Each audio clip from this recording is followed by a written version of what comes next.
Welcome to Speaking of the Voice podcast. I'm your host, Alicia Deladia, voice actor, DJ, and hypnotherapist. I'm fascinated with the voice, where it comes from, how we heal it, and how we can use it to better express and connect with ourselves and others. This podcast is a collection of conversations exploring the voice, different tools to heal it, what happens when we connect to our most authentic voice, and how we can courageously create profound impact individually and collectively by speaking up from a heart-centered place. Thanks for joining me here. I hope it helps you heal and empowers you to use your voice in a more authentic way. Sonic Neural. I am so glad I got to share first because it is like a dream.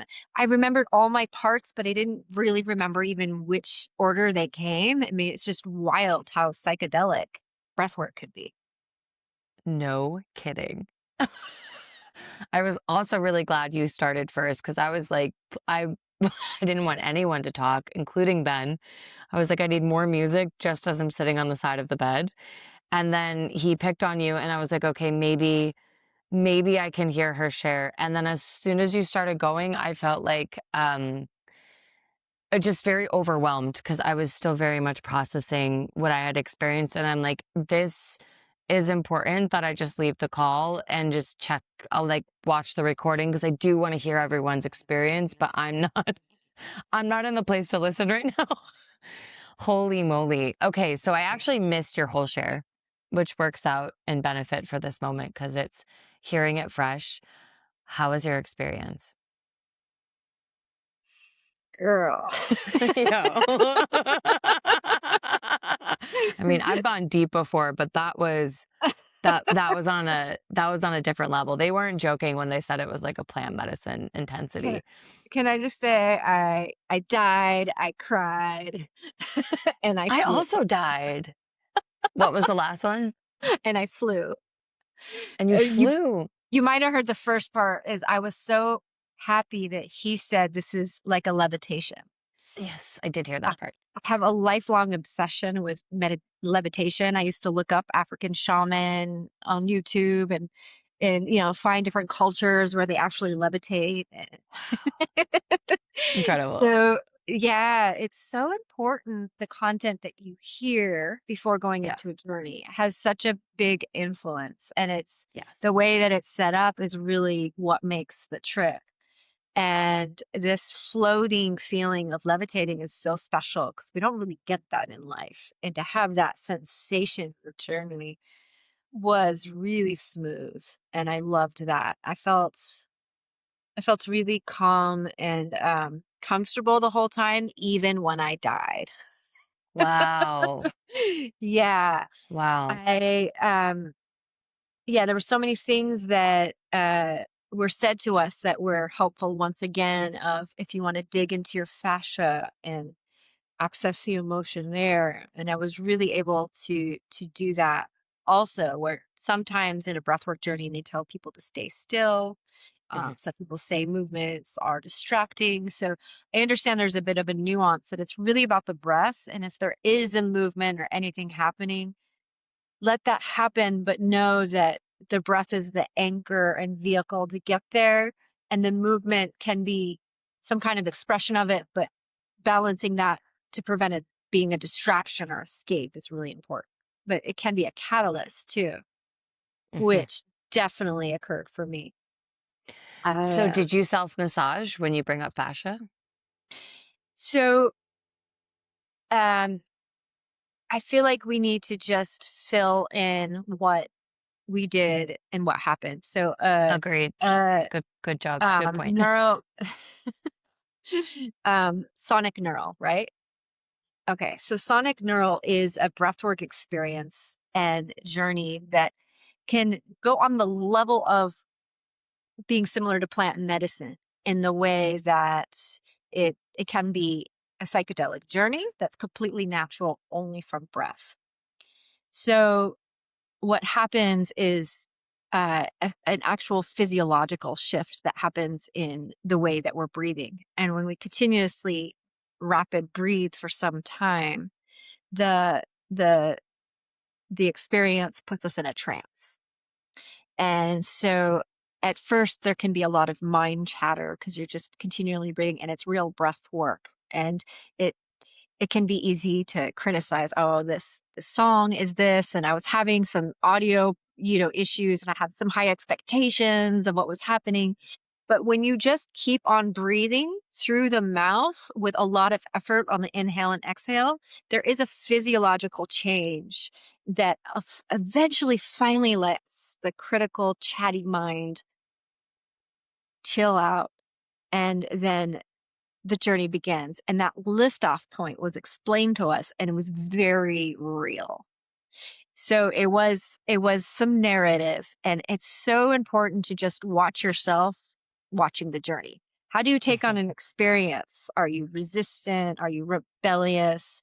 What's happening? And just to be curious about we're facilitators, so it's hard to not be, how is this person facilitating it? What's their choice of music? What's their, this whole part is kind of hard to quiet on. Is this journey right for me?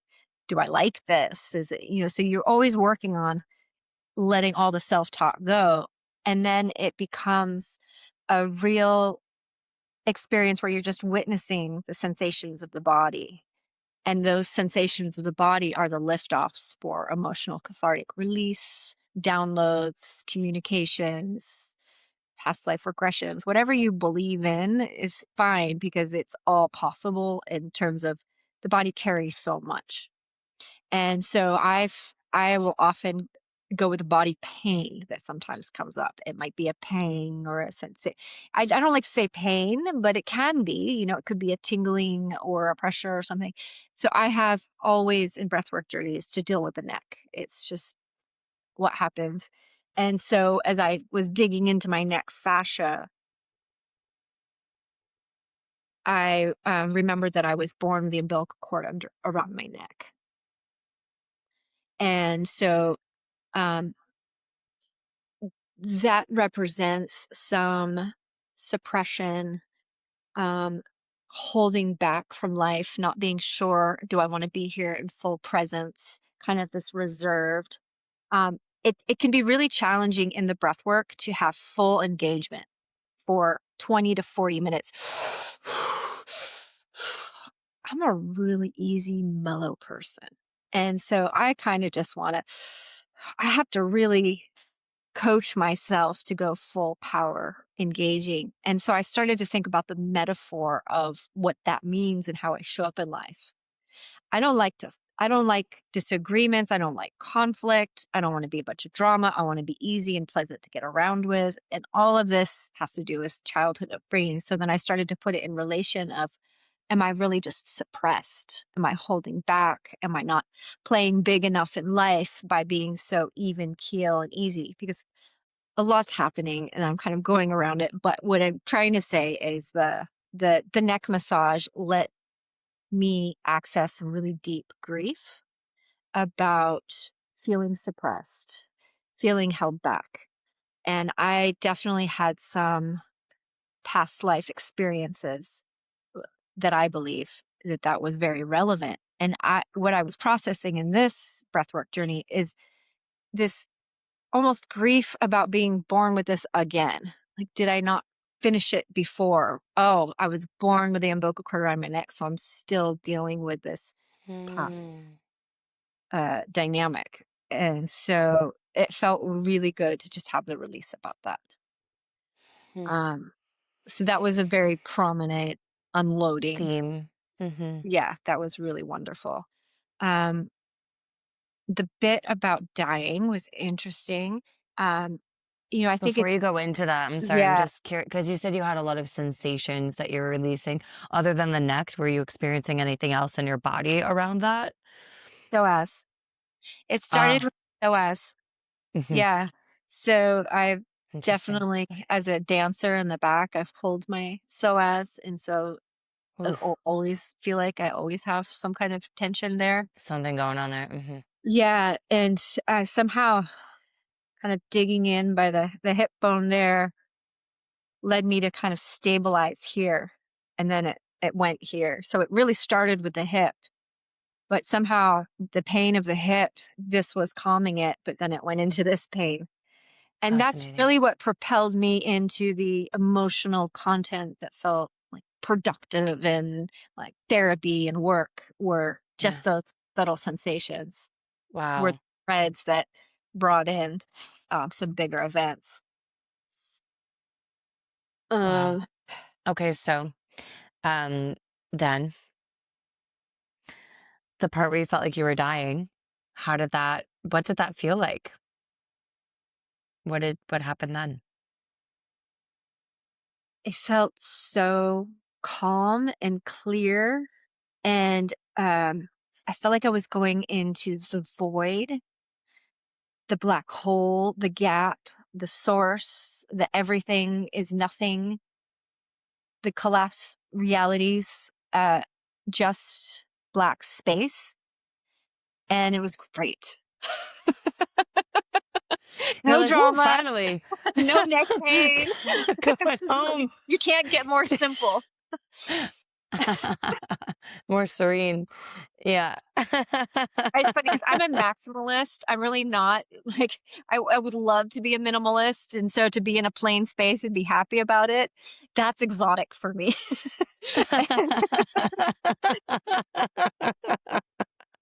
There was a moment of thinking, I'm dying, I'm dead. And I felt like people were covering me with a black veil, is how it started. Ah, It was like I was interesting. lying there and people were announcing that I was dead. And so then I was covering, and then I went into just the plain black, and it was all so eerily calm. Mhm, But the I'm dying and I'm dead words were playing. So that narrative was mhm, creating that reality, but it was nothing to do with what I would imagine a death-like experience to be. But it was more the separation of the drama of the body, mhm. because a lot of times in breath work, we're kind of house cleaning the drama of the body. One thing when I died was really beautiful. I was lying there in complete black simplicity, and I started to see these forms. It was almost like an ink blot of a shape, just these kind of black blobs. Whoop. It was like entities without form.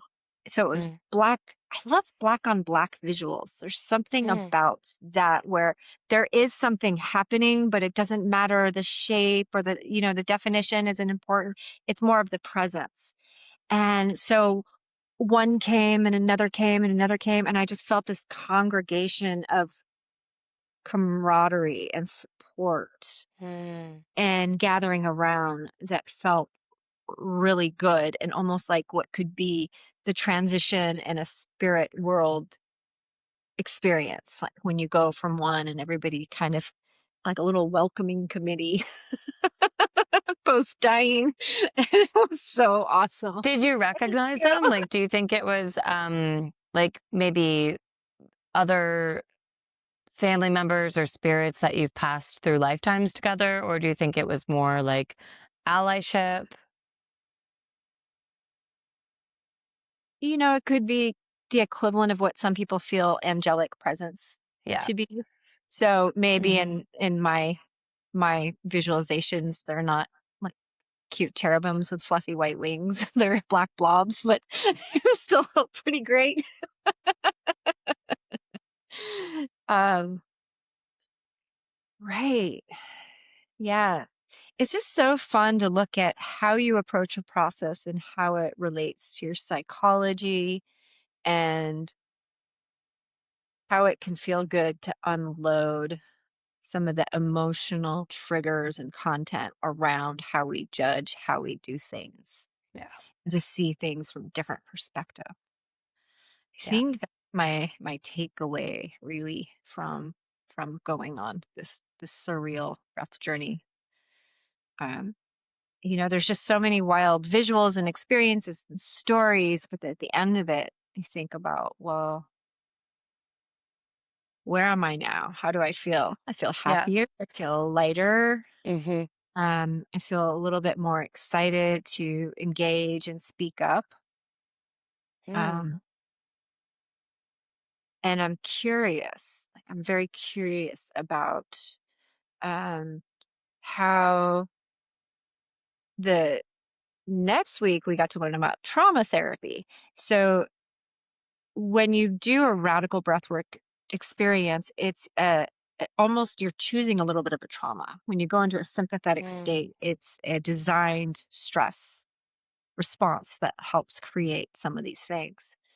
So we did the sonic neural on Friday, and then Monday we went into trauma therapy. And remember, we were looking at the vagal response, the poly, the hypo, and hyper response. So some people have a certain agitated, explosive, more dramatic response to their stress. There's the fight or flight. And then I'm a little bit more in the freeze category of trauma of if something isn't going well, I'd be much more likely to take a nap than go yell at somebody. Like I am much more into pausing, staying quiet, processing, and then going versus some people will explode and let it out. And so I started to see where I was on the trauma map in relation to how I took on sonic neural. Because there's the fight or the flight, and the judgment part of me said, why aren't you like dragon breathing, mega breathing, like hardcore all the way, where I'm just such a chill person. But is some of that chill, easy pleasy, people pleasing trauma response to fit into moving with different family members and moving around? So it's interesting to see what we take on to survive in our childhoods and to grow, and how that affects even how we breathe. Totally. That resonates. I mean, all of this has, it's just, it's all so fascinating to me. I'm still very grateful for this conversation. I've been looking forward to it because I've been struggling to process my own experience on my own. And I'm like, I just need to talk to somebody else about what I experienced and hear their experience, and not comparing notes, but just, okay, you too, and this as well, and oh, that was different for you. I'm really curious about just like a little bit of a broader scope about your sessions. So I remember you messaged me like, for the first, okay, so the sonic neural session's about 55 minutes, and you do one breath work. There's no like pauses or segments. You start breathing and you don't stop until you hit that trance like place, and your body just starts breathing naturally or in its own way without you thinking about it. That was a different process for me. What? Thank you. It is so important to talk about your journey after, because you triggered the memory of Yeah, what I happened had when a you fehold that said would that. happen too. Totally filled it in. It is. Cool. Yeah. Thank you. Yeah, Yeah. just hold that thought for just 1 second. So we're breathing. Um, some people maybe it's 10 minutes, some people maybe 20, some people longer. You have no concept of what's happening around you because you're so inside of your own experience, and you're losing touch with time as well. And you're really just like Seraphina was explaining earlier, you're really just focusing on the breath work through the mind chatter until all of a sudden you kind of just skyrocket into your own experience, which is so uniquely not only individual, but unique to each session. What did that trigger in you? What did you just remember for yourself? Just like you said, and the takeoff point, I was holding my breath. So we're breathing, and I didn't even realize, but I was literally not breathing for a long time. And breath holds have been challenging for me. But all of a sudden, I'm doing the biggest breath hold, and I'm flying. I'm literally levitating. And I'm really enjoying not breathing. And then not breathing is what then created the death.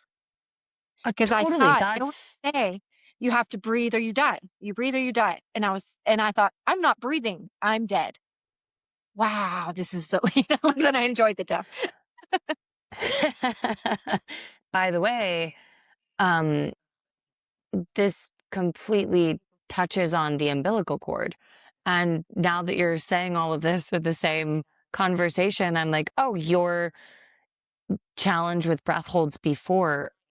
I wonder how connected that is to your umbilical cord. And did you just break through that? I was born As with a a, breath hold.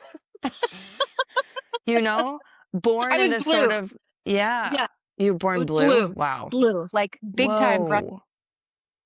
Whoa. So there's And maybe like a part of you that's staying alive by not having a strong breath hold. And now I'm so curious what your breath holds will be like moving forward now that you allowed yourself to die, in a sense, and enjoy it. Yeah. Wow. This we're is so so scared of fascinating. dying. And I think it's Yeah. probably the coolest trip we'll ever go on. We just don't come back. Yeah. What is that? I've heard I have a very different relationship with death for most of my life. It hasn't been one of my fears, just something that happens inevitably. But there are some people that's their biggest fear. So I'm like either the best person at a funeral or like the person that gets kicked out. 'Cause I'm like, they had a great life, and now like they're free, or they're on to the next one or whatever it might be. Let's go have some drinks. um, but I'm being funny right now, but I also understand like the grief and the heaviness that comes along with somebody else's transition. When it comes to us personally, what do you think it is about letting go of life that's so terrifying for people? Or is it not the letting go of life? And like then I guess I would just scope out to why are people so afraid of death? Well, as a hypnotherapist, we both know that the mind does not like the unknown. Yeah. Yeah. We're pretty much pain or pleasure oriented. And whenever we Hmm. want to make a big change, even if it's good, there's something fighting it to keep us in the status quo, to keep the thermostat where it's at. Yeah. So the unknown is big, but of course there's religion and guilt and good and bad and people's beliefs that are going to compound what's going to happen to me, let alone the loss of relationships and all the Yeah. things that come with it. And a lot of deaths have a painful transition. And for me, the biggest pain point would be, did I do everything I wanted to do in this with this Yeah. shot? Like this avatar is pretty cool, and I have all these opportunities. I hope that I really go for them with a full breath before the next round, the exit. Yeah, I think that's a huge point. That was also my own answer to my own question is just deep regret. So it's ironic because your former response about the unknown is something that keeps us from really fully living while we're here. And then we fear so big, we fear death because it ends and we miss the opportunity to do, but our whole lives we were held back from the doing. It's a pretty fascinating push-pull there. Yeah. Um, Push pull would be a really cool retreat or workshop, wouldn't it? yeah, working with I think there's so polarities. much that we could facilitate within the push and pull of life. And it would be just so fun with partner exercises to really workshop what is your push and what is your pull and how can you apply that Mm, on. I feel like there's some things I could use a little more push on. mm, And often pulling isn't really, in the actually push or pull isn't really what you like. It's better to be strong and not push or pull. Okay. after Friday, I went hiking in Ojai for the first time. It was wonderful. And I went on a hike. One of the hikes I went on was on Meditation Mount. And, you get up to the top of this high point, and it's basically like a desert botanical hike around the top of the mountain. very Zen-like. You kind of feel like you're going to bump into a Buddhist monk. You do not. But, there's this one point that you sit and there's quite a stunning overlook. And as soon as we got up there, I was like, oh, I want to breathe up here. I want to do some breath work. And I was saying to my friend, let's do some breath work. Like, I'd love to lead us in some breath work. And so we sit down after like a mile or plus walk, and I'm like, okay, this is the moment that we're going to do some breath work. Like, what do we do? Like some dynamic, like, let's really get in there and like soak up this oxygen up here and being out of that LA smog. and, and it just felt so heavy and hard. And I'm like, I don't think that that's actually the breath work. As much as I want to do that, I don't even feel like I could if I committed to it. Like, it just felt like this resistance coming from the mountain. To be honest with you, it just felt inappropriate. And I'm like, okay, so maybe that's not the breath work that's being asked for here. What is it? What is the breath work? What kind of breath is asking to be had right now? And I just wanted to take really deep breaths into my heart. And the more that I did that, the softer I felt. And the more I opened and the more I let go of even wanting to do breath work. And the more I just said to myself, I am breathing. And just to be aware of the breath and aware of this and having this internal conversation is it. And then my friend and I walked back to the entrance to leave, and I was thanking the gentleman there that was manning the door. And I shared all that with him, that I wanted to do dynamic, and I asked him if they do workshops there, and he said very specifically, they don't just let anyone come there, that there's a way that they do things on the mount to really hold the integrity of the energetic space on the land, and that they don't let like anyone come through. He's like, we don't do that huffy breathing, like the we don't do that. I was like, oh, holotropic. And that's why I laughed. I shared with him, I was intending to do that, and I could see like a look of like, did you, on his face? And then I'm like, I just wanted to breathe into my heart, so I did. And then he was like, our mantra for the mountain is like the breath in the heart or something like that, something to do with like air in the heart space. I just immediately, something was like, poof. I started like just this beautiful tears started leaking, and I'm like, oh, it was the mountain that was asking me, don't breathe so intensely, and soften into your heart. And this gentleman, Michael, who ended up by being the president of the board there, and he's the one that really maintains the schedule and the events that come through to keep it in integrity with their values. He said, in my studies and from my teachers, we learned that when you're breathing in the heart, you really don't need anything else.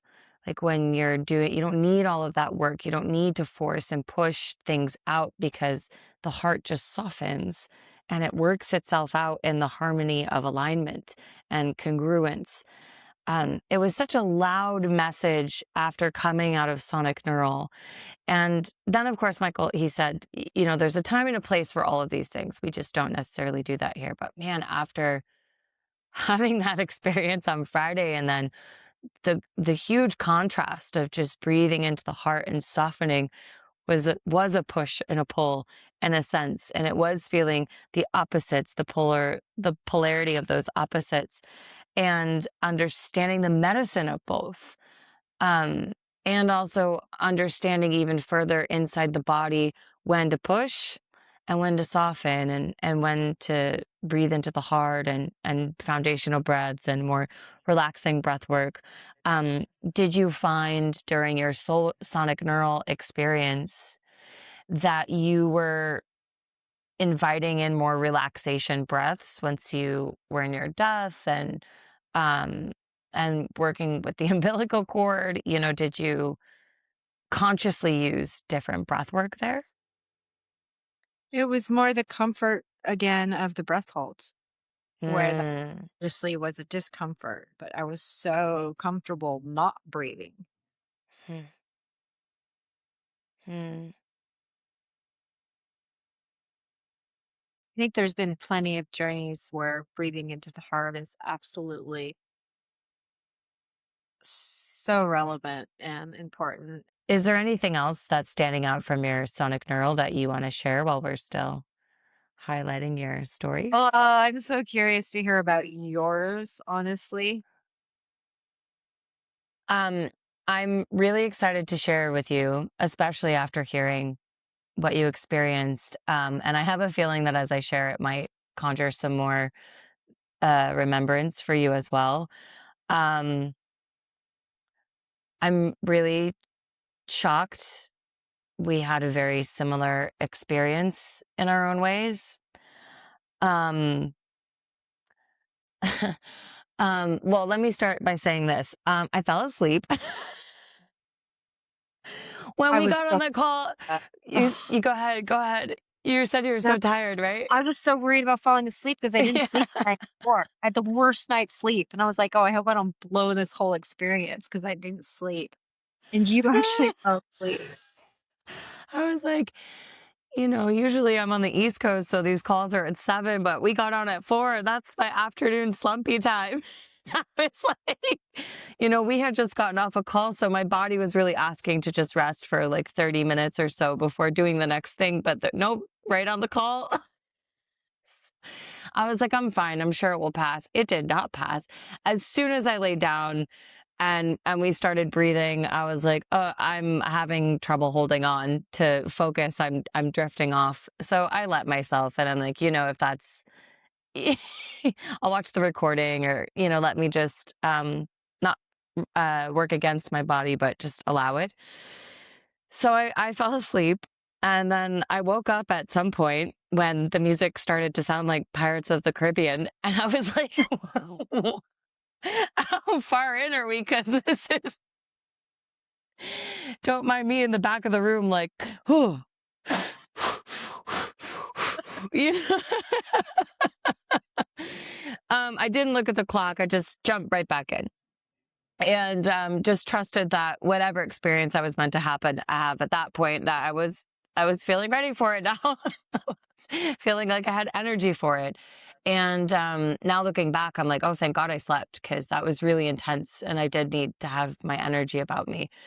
Um, so as I was breathing through the Pirates of the Caribbean track, the mental chatter just started to come in immediately. Oh, did I fall asleep? Did I miss it?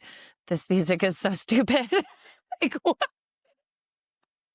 It's so hard for me to focus. Like, I feel like Jack Sparrow's about to pop out of nowhere. Just, and I'm like, I think this is the chatter that Ben was talking about, because these thoughts are kind of mean. um, but I kept my pulse underneath it. I didn't really have an intention, just curiosity and openness. Um, as we had mentioned last episode, I have gone on really deep breathwork journeys before. So I was kind of thinking during sonic neural at this point, like, I've gone deep before. I've gone on medicine journeys that are really intense. So I'm confident I can handle whatever comes up. And then I feel like I was breathing like that for a good 15 minutes. That's what would be my approximate. And then there just got to a point where I was just like, I don't think it's working. Like, I'm tired. I'm just tired. And I was feeling a little bit of tingling in my hands and my legs. So I knew that some work was happening. And I'm like, maybe that's just what it is today. And I'm not going to go deep. And you know what? I just needed to, this was my experience. And then as soon as I slowed that breath down, oh, it was like all of the movement and like the stirring up of the subconscious waters, just like, like, unclogging a drain, and everything just like gurgles up. So right towards the end of my breath work, I started to feel a pain in my neck. And it felt like when you're holding back tears and it's like hard to swallow. But I was like, that's not exactly what that sensation is. I feel like I'm working through a block right now, let me just keep breathing. Something's coming up and through. And then at one point, I put my hands over my esophagus to just give like a little bit of pressure and a little support because it was quite painful. And I had a pillow at first, but I removed that just to give myself more space. I was like, oh, that's why we don't use a pillow. Got it. and then that was the point where I was like, okay, I think I'm tired again. Let me just stop. So much hyperventilation and just let all of this settle and then maybe jump back in. And then I had this really beautiful euphoric wave, like warm, soft wave wash over my entire body. And I started crying deep tears of gratitude just to be alive. Just so grateful to be alive, to feel the bed, to feel my breath, to feel grateful for my body. Like, sometimes it can, we want to be a certain look at a certain size and blah, blah, blah, blah. None of that. I was just so grateful for this avatar, as you said. And then I started to feel really exposed, like my psoas activated, and it felt really overwhelming for my legs to be open on the bed. And I'm like, I need to be in fetal position. And I started to hyperventilate. And I started like, and then I start crying. And the more that I turned onto my side into fetal position. And as I did that, oh my God, I was like, I feel like I'm dying. And then exactly like you explained, Seraphina, I went into the void. And I felt like the best I can describe it, I mean, you did a really great job. That was, exactly. Mine was not peaceful. The void was peaceful, but that wasn't what my experience was about. For me, it felt like that moment when you're passing out and like the lights kind of go off and you just kind of feel like you're floating away. But I didn't feel like I was shutting down. I mean, when you faint, you become unconscious. I felt like I was just going into that void and I was losing touch with the light or life itself, but I didn't want to. That was the difference. Like there was a part of me that was like, oh, go into the void, but that wasn't like the energy behind this session. It was like reaching back up toward the light. And then when I would do that, not literally, but internally, I started gasping for air as if I was suffocating. And mind you, I'm inside like, whoa, this is really intense. Like, okay, breathe through the nose. Like I'm trying to calm like I'm still the observer having this experience. And this happened 3 or 4 times. I'm falling away from the light. I'm like into the void that feels really peaceful. And I'm like, oh, this is what death feels like. And then, no, I don't want to die. I'm not ready to die. Oh my God. It was so, and eventually I was like, I need to rock. Like I need to rock my body. So I turned with my knees on my chest, my head into the mattress, and I was just rocking back and forth. And usually when I go this deep, I feel like I really want to be held. I can bring in like, and like a feeling of a blanket or like a dog or some sort of comforting figure in those moments to feel like I'm not so alone. But there was a very distinct, you're okay and you need to do this alone. Like there was nothing that was able to get through to this. It was like way too intense. And I remember being like, okay, I couldn't breathe through my nose because it was so clogged from weeping so uncontrollably. My face hurt from being scrunched from crying. And I'm like really trying to slow this down. I had the eye mask on the whole time, which of course was really enhancing the experience. And then, now I'm on my other side in fetal position. And I had a very big soft blanket nearby that I've been using for months, especially when I quit smoking. I would just wear this blanket around my apartment because it was so comforting to me, and would need it like on my chest to sleep at night, and like would have to arrange it in a bit just so it was always on my chest. That was like the thing to make me feel um comforted. So I'm like spooning this, and then I tuned in. There's one side that feels like velvet and one side that feels like fleece. And I start tuning into the fleece, and immediately I jump back to my childhood home growing up. And I had a stuffed animal called Lammy, the little 90s cartoon character in the shape of a little, little stuffed animal that I used to sleep with. And all of a sudden that blanket was Lammy in my arms. And I was 6, 7, 8, 9. I was flashing through all of these ages. And there was a lot of yelling going on in my household. So I grew up in a house like that. And I was just was re-experiencing trauma. And what I understood in these moments is like, I was like, oh, I'm not okay. And then all of a sudden this mantra started coming through. It's okay to not be okay. It's okay to not be okay. And I realized that part of my trauma response from childhood was always being okay. Was always being like, even when I'm not okay, like finding a way to be okay so everyone else around me could be okay. So then I could be okay. But never getting that moment so then I could be okay. And in this sonic neural, I'm like, oh, I'm like grieving for myself, and I'm crying unshed tears that I swallowed or didn't allow myself. Um, and then I'm like, what was this like dying? Because when that was happening, I was like, this feels like death. And, even asked in the sonic neural, like, are these past lives that I died in? And the feedback that came was yes. And then I will also share, a year ago, I hit my head in real life because I faint sometimes. And this time I fainted and I didn't properly prop myself on a wall. I missed the wall. So I fell and I hit my head and I had a really, really bad concussion.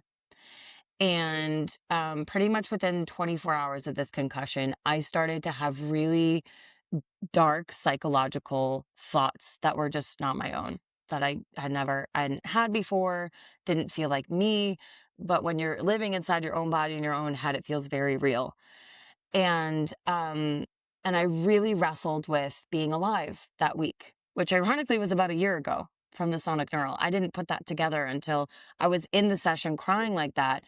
And I'm like, okay, are these deaths like kind of like this loop of feeling like a death, a suicide in that sense? No, the answer was no. It was past lives. And, but what did happen from that was like the combination of the gratitude from the beginning, the experiencing of the deaths, and then the connecting it to being so psychologically dark a year ago. I was able to release shame, all of the shame around that week of thinking like that, of feeling like that, which in hindsight, I'm not a suicidal person. I don't curse my life, but I did that week and I survived it somehow. Praise God. And held a lot of shame. It's not something I've even talked about, maybe just a couple of people and my therapist. So to release that in sonic neural and then have the mantra, it's okay to not be okay. And I'll also just disclaimer that I'm more than fine, and that my work with breathwork and letting go of smoking and working as a hypnotherapist, like all of this has helped to compound like purpose and aliveness and fulfillment and living every single day with intention and with gratitude to be alive. And then what I understood from all of that was that it was almost like past lives of me were speaking to me in this moment saying, how dare you have ever cursed your life or have thought about taking it before it's time, because it's such a gift. And you have had lives in the past where you didn't have a choice and it was ended too soon. Yeah. Yeah. So the suffocating, I understood then, the suffocating, the gasping for life. And by the way, every time I would go, again, I was filled with huge waves of gratitude that I was alive. You kind of getting chills just, and then from there, I just saw orange wings of butterflies, of monarch butterflies. All I could see were wings and their tiny little feet on my forehead, on my skin. Anywhere I looked, it was orange butterflies. And then all of a sudden, I realized that I was in a cocoon and the cocoon had finally opened. And I'm like, oh, I am a butterfly. This is so beautiful. And then, and then, um, and then a peacock feather.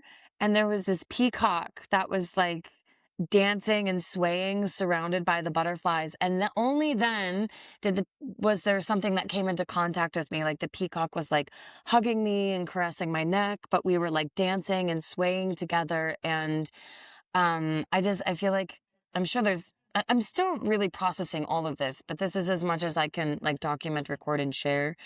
And then it just felt like the butterflies and the peacock were there to teach me about beauty and transformation and to dance with life and also to like show off your life. Like peacocks are like kind of chauvinistic, and to like show off your gifts and to like show off who you are and be proud of that, be proud to shine and unapologetic for that. So that's why I had to get off the call, because I was like, I need to go sit in a park. I just died 4 times.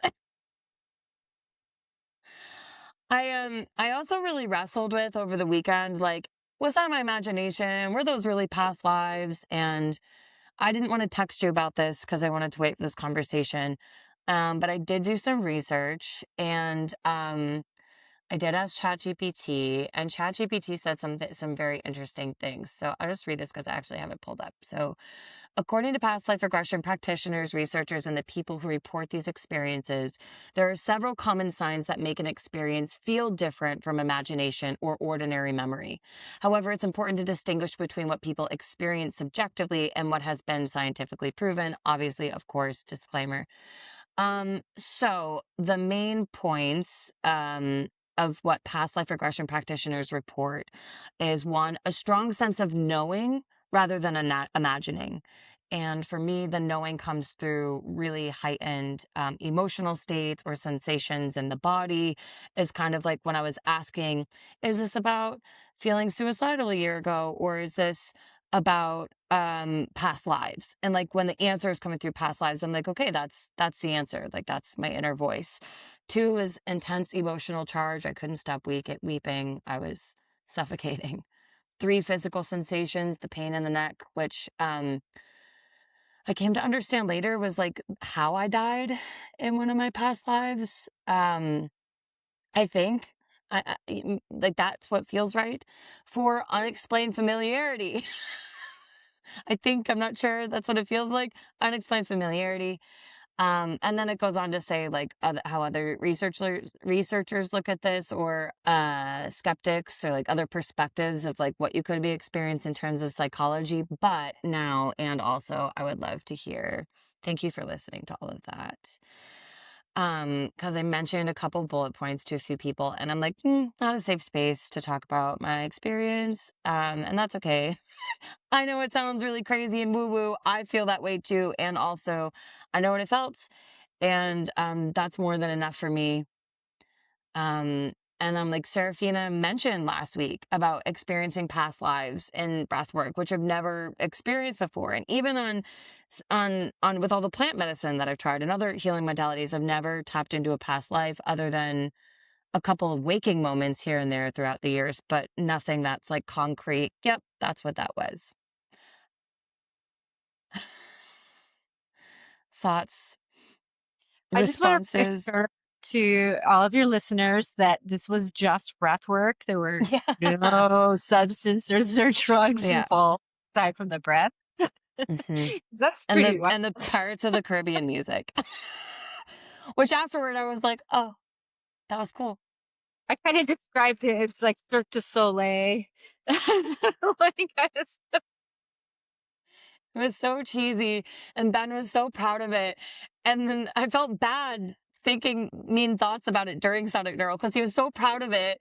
And then after I had that experience, I was like, Ben, you know what you're doing, bro? Like, It works. yeah. Yeah. Yeah. Yeah. Wow. What a turnaround to go from I want more life, I want more breath, not wanting to leave. We had such similar experiences handed to us in such different responses. Yes. And there was more similarities of what you were saying that actually you reminded me that I had too, because mine actually started with a gasp of trying to get air. And a lot of times when I'm falling asleep, I'm so peaceful and I'm almost asleep. And then right before I'm going into total dreamland, I do it. And I do that in real life a lot of nights, especially if I'm trying to be quiet, sleeping next to somebody. And it's very frustrating because I'm almost asleep and that last little apnea-ish kind of gasp, it's a constant frustration, and it has become almost a topic of therapy. So that's really what started me on the journey. So you had this gasp and you wanted more life, like your hunger and your desire. And I was so happy that when it full circled into you being the butterfly and showing up and the colors and choosing life, that you got to get what you The wanted. full cycle. You Yeah. went through the dark night or the gap or like you really wanted to live. And Yeah. wow, the butterflies and the orange is you this what to me that's what life is about, is showing your true colors, of expressing, showing who you are, what's unique, the peacock, the butterfly. Be grateful for the beauty you have and the wings that you have and flying. So it's just such a gorgeous journey that you went on, and such a full circle. It was really exciting to listen to. I don't know how much more I can reflect on it, because I'm just kind of like, really, that wasn't ayahuasca. That was just breath. Really? Girl, that's what I'm saying, you know? I know.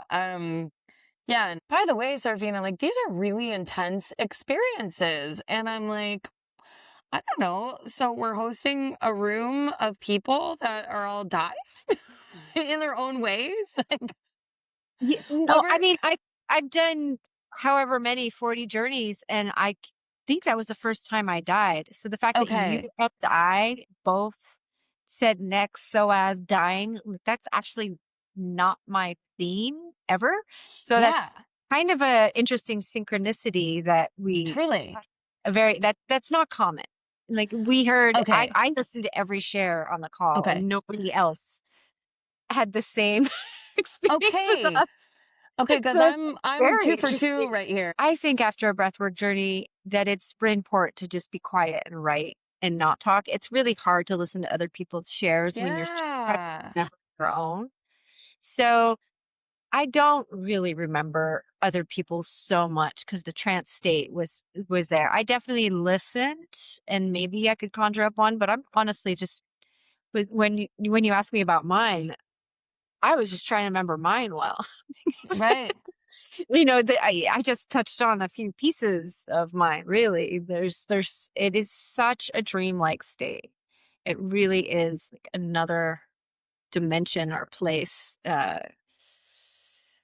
to write it down after, I mentioned that I did it for 21 days in a row. And so, I mean, it was just like a saga of movies, and mine were really dramatic. So you're not supposed to drink coffee, which they didn't tell us, but you really should not drink coffee 4 hours before a radical breathwork journey, such as sonic Is that for your neural. heart rate? Yeah, it's definitely a safety protocol. Hmm. However, if you do, it'll be much more dramatic. Couldn't And imagine. it's that. And so in the beginning, I was like sweating and like having the most. So I went to the jungle for 21 days to do breath work. And day one, she said, this is just a little warm up. And my first little warm up was like fireworks and sweating and like it was so dramatic. And I was like, oh my gosh, what am I in for? This is the warm up, but I'm going to be here for most of the months. So, yeah, the extremity of it. I forget where I was going with that, honestly, but it is an important note of Not to drink uh, coffee before breath work like that. yeah. I wish I Yeah. remembered why I brought that up, but I don't. All good. Important for its own reason. I'm so lit up by sonic neural and breathwork journaling. So I think it's the coolest thing possible to do. Yeah, I'm subscribed for sure. Also, I want to take it in doses because I'm like, yeah, I just died a few times. Like, I'll probably get on that for a few days. I'll just be alive for a I few am days. coaching myself to integrate more versus doing more. I think it's so important to do something, pause, reflect, integrate as much as possible. So having a gap between healing sessions and each thing to really get the most out of the learning and reflection is so important. It really Yeah. is. And that's a really important part of it. In fact, I was thinking about I have a workshop coming up and I'll be leading one of these very soon.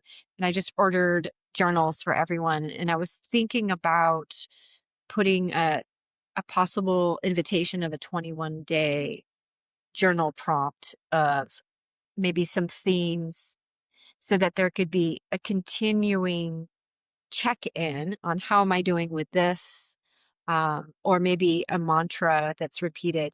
But some long-term follow-up is really appealing because we take the time to lie down and breathe for an hour. There's so much medicine out of that that's available. It's almost like drinking half the bottle if you rush off to something else of a bottle of medicine.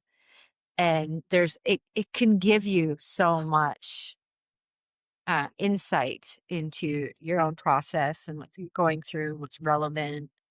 That I think that there are creative ways to enhance that experience as practitioners. Definitely. And I really liked that they did the mantras beforehand. I thought that was really nice. And that you came up with one during yours. And I started Yeah, to think, did I have it? there was a few that came through after that first one. I'm okay to not be okay. But I mean, I work with mantras in my breath work, for Nice. many months. But to have them start the session like that and remind us the importance of mantras was, a further invitation to really highlight that, especially, Or yeah, affirmations. We say mantras, but I guess affirmations in this context. Yeah. yeah, yeah, yeah. I really want to emphasize encouragement on people going and taking their own time to process and ground. I mean, even when I work with my hypnotherapy clients, I always offer them time after their session to talk. And the majority of them just want to listen to Yeah. anything that I noticed that they might not have, Yeah. anything that kind of came through that surprised. And other than that, they don't really want to share too much. They just kind of want to go and sit. When I lead one-on-ones, I ask them to wait to even don't feel like you have to entertain me, fill me in, talk. I just put the paper in front of them and I tell them before the journey that I'm going to do that. I really, really coach them to be quiet, reflect right immediately. And Yeah. then I also have questions and prompts that can help.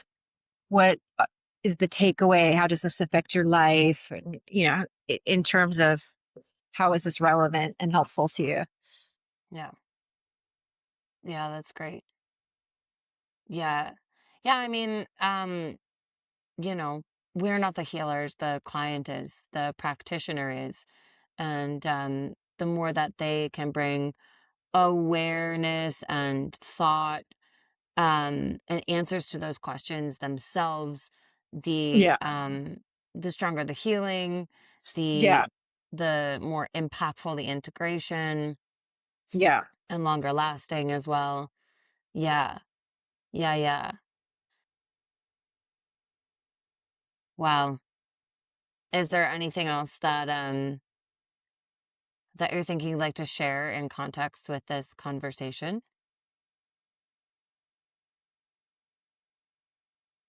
Um, I just can't wait to do this with more people. Like, I I'm want to go so to Grand Island. curious. Yeah, I'm very curious.